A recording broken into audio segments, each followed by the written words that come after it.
Welcome to Money Matters. I'm Emily Johnson, Certified Financial Planner and Managing Director of Polaris Capital Advisors, and I'm going to be joined later today by James Wedgeworth of Charter One Realty, talking about how the economy has been impacting our local real estate market, putting a floor on the local real estate market, etc. James will take us through all of that. Before we get to that, though, I want to talk a little bit about the exciting week that we've been having market-wise. Today's Thursday. Yesterday, Wednesday, which was November the 30th, we had a huge day in the market, 490 points up in the Dow, huge day in the market, and it was largely caused by what we expect to be some sort of a resolution in Europe. But it's a little bit of a misnomer, if you will, and I'm glad that we had the positive day that we did, and it's following on a few positive days earlier in the week where we had 290-point move in the Dow, another 30 points in the Dow. So we've definitely had a strong week, and it was needed.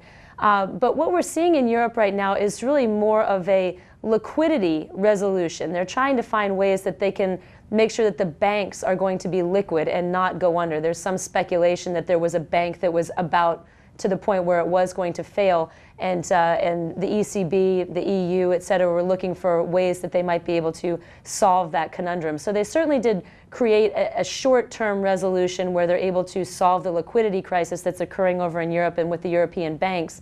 However, we still have what you would call the solvency crisis, the idea that we're spending a lot more than we're actually earning. In fact, there was an interesting chart on the news this morning that was showing how over the last 10 years, GDP has actually grown. This is global GDP everywhere.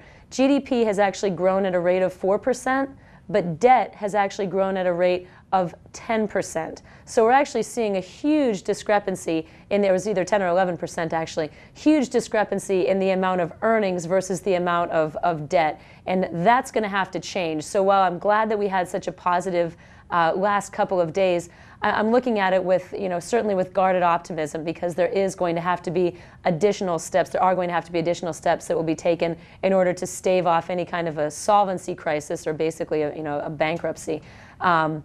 So we're still looking for those resolutions. That's supposed to come down the pike as of, I think, December the 9th is when there's going to be more detail on what the overall plan is. Expect the market to be pretty volatile between now and then. That said, volatility did fall off quite a bit over the last few days too. So hopefully, we'll see a little bit of a less volatile market over the next couple of days. But just a general theme that we're looking at is that we did have this short-term bounce based on the ECB's recent moves, but there's still very real concern about the solvency crisis and whether or not that's going to spread here to the United States. You're hearing a lot more people talk about the possibility of a QE3, a quantitative easing 3, and what that could do to our market here. So, I certainly look at everything with a grain of salt, if you will. Some guarded optimism over the last few days, maybe consider taking some profits, et cetera. But that's a lot going on, and hopefully you're watching. Hopefully it's been positive for you.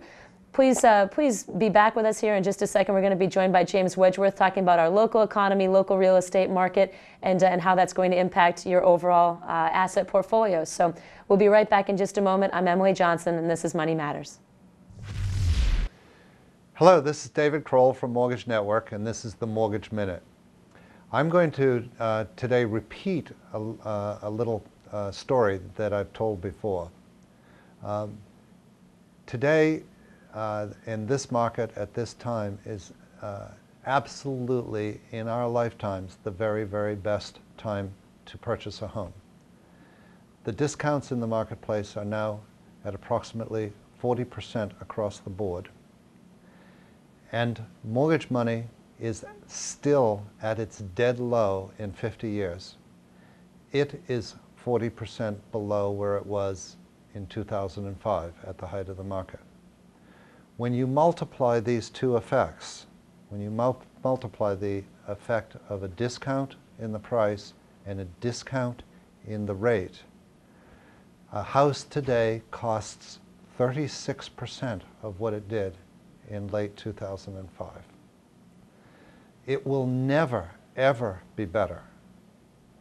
Today I completed a piece of financing for a lady with 2 children who works at a local grocery store, and her entire payment plus taxes plus insurance for a 2,400 square foot home was $780. That's cheaper than she can rent anything on Hilton Head. That's my story. Never, ever been better. Never, ever will be better. It's as low as it can go. That's the Mortgage Minute for today. Thank you.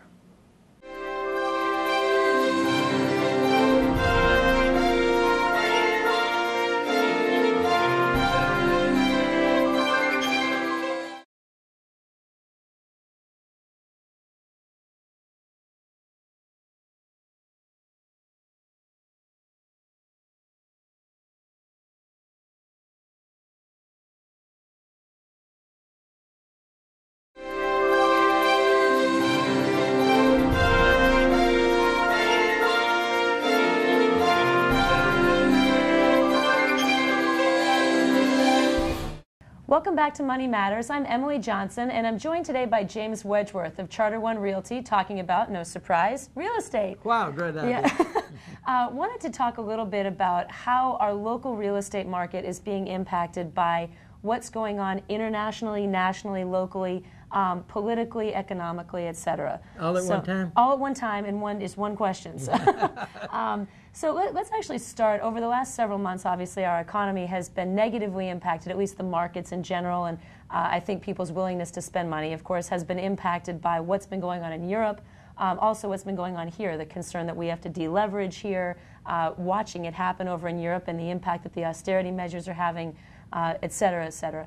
What impact is that concern and just this heightened level of uncertainty having on potential buyers here, sellers, et cetera? Okay, Emily, you mentioned the word uncertainty. We have a saying in real estate. We say a confused customer never buys.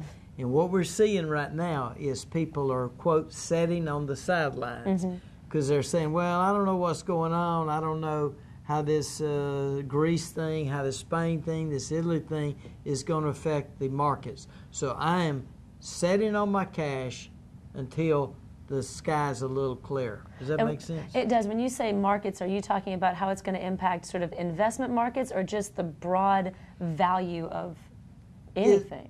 Emily, it's basically what I call a consumer confidence problem. It's everything. You got to realize that a lot of these people that I'm showing property to that aren't buying have the money in the bank to buy what I'm showing them, and they like what I'm showing them, and they like the price. And they're saying, well, I think I want one of these, but I'm going to wait because I'm a little uncertain about the future, and I want to sit on my cash. Plus, what's also happened, Emily, where people are saying, you know, the market's a little tough. We're not sure it's bottomed out. So we can probably buy this same property for 5% less 6 months from now. So they're uncertain about two things. They're uncertain about the value of the property, but they're also uncertain about their own economic futures. Is that correct? To some degree, but basically they're more uncertain about the upheaval, if you call it that word, in the national and international economy. And for that reason, they're not buying, even though they can afford it, they want it, they just want to wait. Because they think that there's going to be a better opportunity, or just in general analysis paralysis that, you know? Paralysis is probably a better word. They're unsure. They're sure about the property. They're unsure about the national economy. You know what? We see the exact same thing when it comes to investments, the stock market. There's a lot of people. I don't think we've been busier in talking with people that have so many questions because they're so uncertain. But nobody is comfortable really putting money to work. And you can't blame them because of what they've seen in the last few years. I've never been busier. I've been working to 9, 10 o'clock every night, and people say, wow, I must be busy. I say, yeah, but I'm doing things I'm not making any money on. I'm talking to people. They want to talk about it. There's a certain percentage of the buying public is saying, hey, we think there's some opportunity here, but we're going to wait a little bit. Now, let's talk about the kind of buyers that you're seeing like that. Is this people that are looking at primary residences, that are looking to move here and are delaying retirement? Is it investment property? What are you seeing there? Okay, most of you buyers in today's market are investment buyers. We've got a kind of a backlog on what I call the retirement buyer. The retirement buyer is not moving here because he can't sell his house in Cleveland, Ohio. So it's what I call the backlog. And his retirement account's down. He needs to get that back up again. Actually, what we're seeing there is people are readjusting. Like I worked with a guy a couple of weeks ago. He said, 3 years ago, I was looking to spend X on my retirement home. My 401k is now, is the old joke, a 201k? You know, And I still have my wife. There's a lot. Yeah. And so I've got to adjust. And now my kids have moved back in again. And, yeah. So I've got to adjust. So instead of buying an $800,000 house to retire, I'm going to buy a $400,000 house. And I'm real good at math. That means I make half of what I would make. So, but they're still actually, so they're delaying that purchase, you know, even though they feel like the value's here now.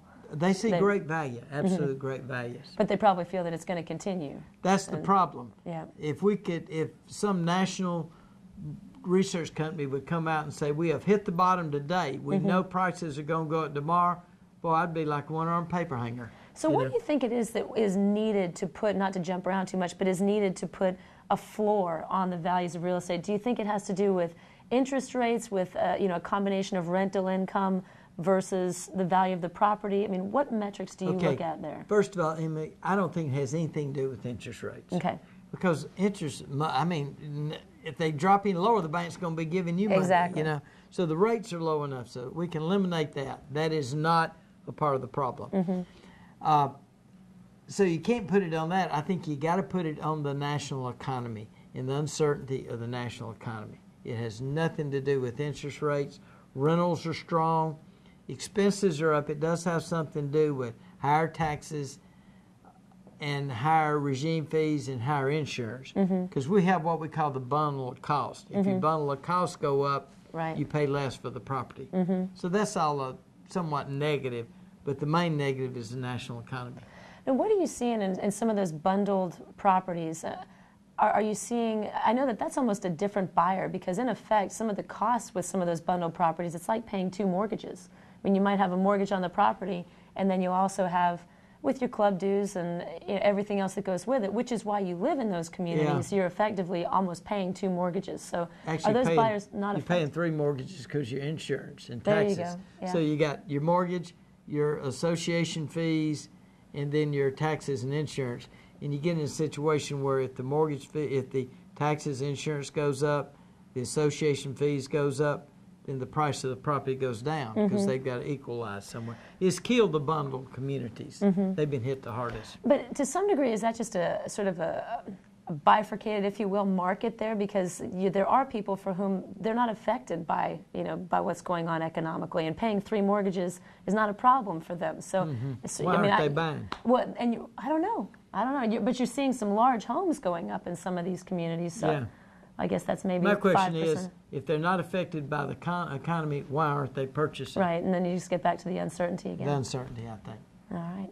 Well, bear with me for just a couple minutes. We're going to break for commercial. We'll be right back. Hey, Thank you very much. This is Money Matters. We'll be right back.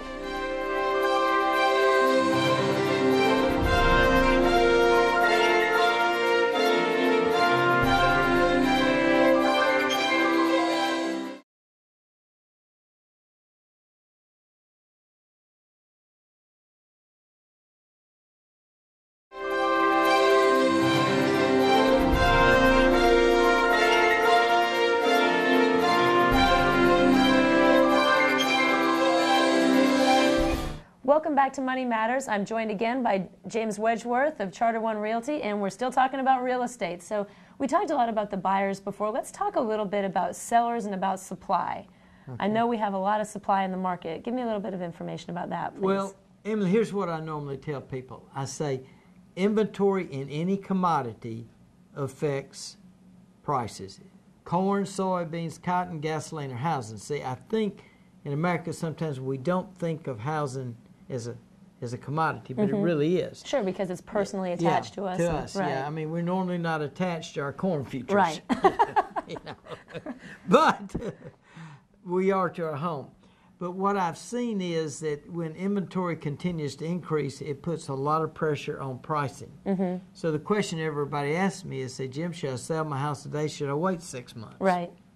I hear that a lot too. I oftentimes work in divorce situations where people need to sell a home, and the question they always have is, well, if I keep the home, then I can benefit from the gain in the future.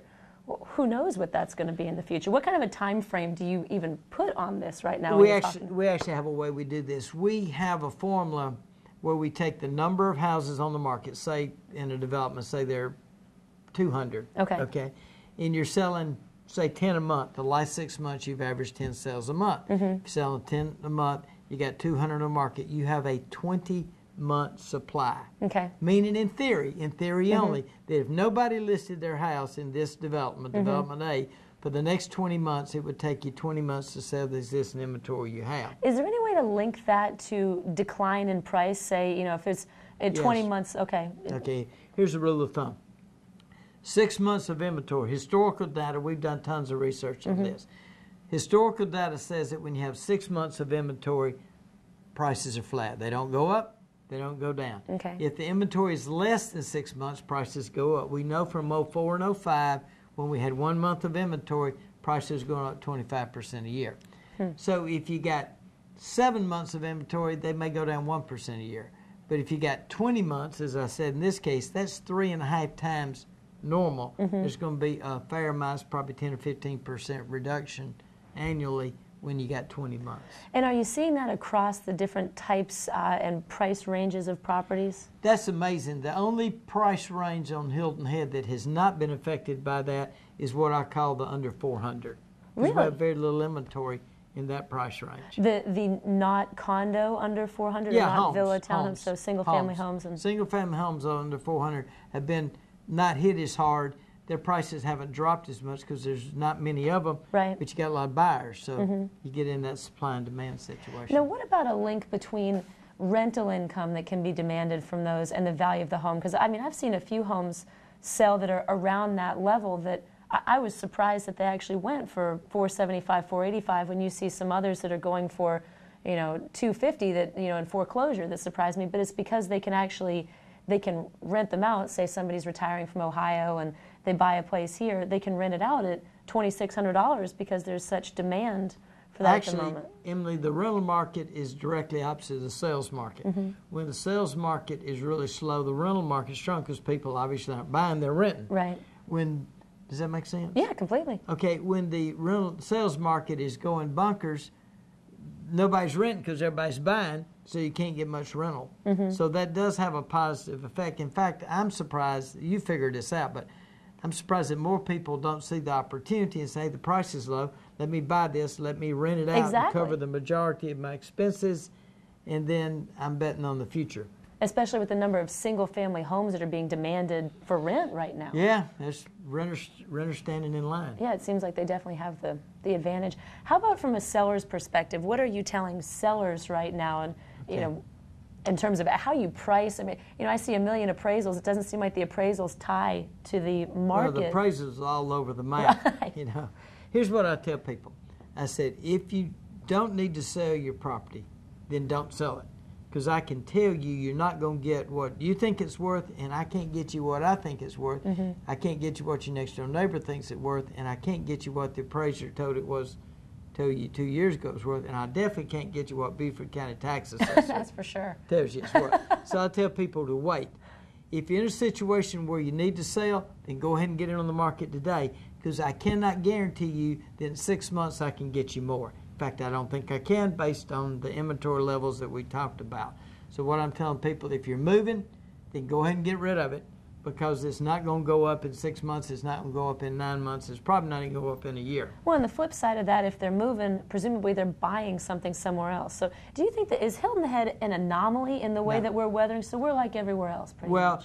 The resort areas, Emily, unfortunately for me and you, have been hit harder than the non-resort areas. Amarillo, Texas probably hadn't been affected. Right. Laurel, Mississippi hadn't, and Coshocton, Ohio hadn't been affected as much as Hilton Head.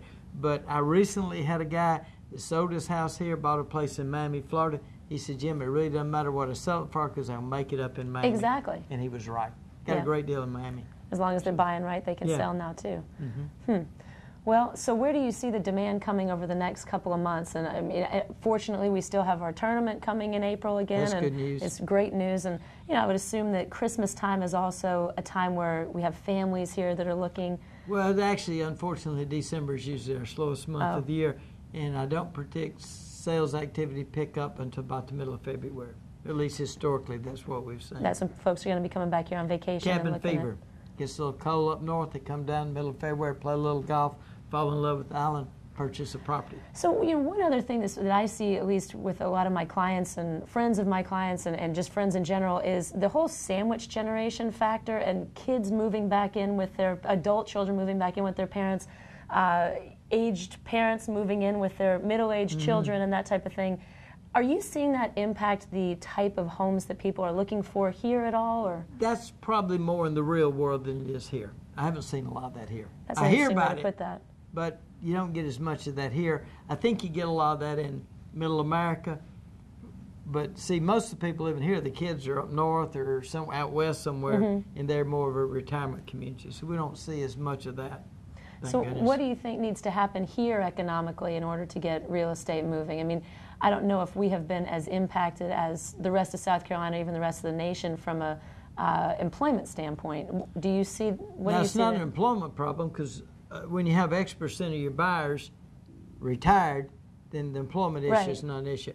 The only thing that needs to happen to impact our real estate market is we need to have some positive national economic news, and people's confidence in the economy needs to improve. And that's the problems. Like every day when you cut on TV, there's something bad happening, and I've had enough bad news for a while. Well, it's interesting. Even when there's good news, it's almost like the good news isn't enough good news. Not a good news. Well, it's followed by bad news. Good news, bad news, good news, bad news. We need good news, good news, good news, good news. We've had some good real estate news here recently, so hopefully people are seeing that that's putting a floor, you know, on the... We're looking for the floor. Good.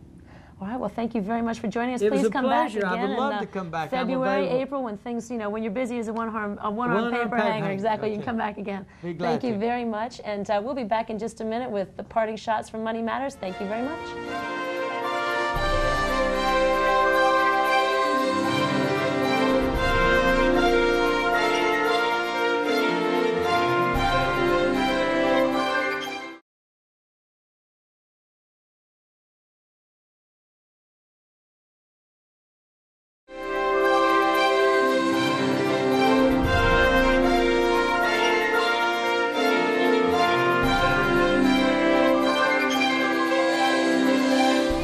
Welcome back to Money Matters. One quick parting thought before we leave today, and that sort of revolves around the idea that there's a possibility that the Fed is going to start printing money again with quantitative easing. The United States Treasury bonds have actually continued to gain momentum because we're sort of the best of the worst, if you will. As you see, you know, Europe continues to have its problems. You know, U.S. is still a safety haven, a safe haven. So money has continued to flow here. If the Fed starts printing money again soon, they are saying they're forcing people to sell their treasuries. They're going to make them so unattractive to hold that they're going to force people to sell treasuries. So right now, while the market is, you know, all over the place and there's a lot of uncertainty, be looking at your treasury holdings and be looking at what percentage of your portfolio that is and what the impact might be if the Fed does start printing money and we have another quantitative easing, because they say you never want to fight the Fed, and the concern now is that the Fed might really be saying we need to force money out of treasuries. So be looking at that part of your portfolio, perhaps be considering some other opportunities there. So that's my last parting shot for the day today. Look forward to seeing you again here next week. This is Money Matters, and I'm Emily Johnson. Have a great week.